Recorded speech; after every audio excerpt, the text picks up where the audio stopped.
So if you're like me, whenever you go to install something on your bike, you don't like to drill or cut into it and change the way that it looks.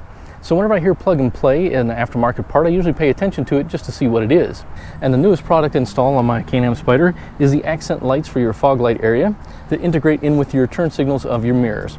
And it's very easy for a beginner to install. If you are nervous about working on your bike and you haven't yet, this is a good entry-level install for an LED lighting system for you. Basically, you'll just unplug a connection down here at the bottom, unplug one up here at the mirror, and then you just remove 2 bolts, 2 screws, and the service panel. And I will have an install video later on in the week that will show you how to install this product. Now you can get it in several different places, and again at the end of this video I'll have details of that as well. But this is one of the easiest installs I've done. Did not take long at all, other than just making this video made it go a little bit longer. So I hope you guys enjoy the install video that I have next week. And I really do like the way that these are made.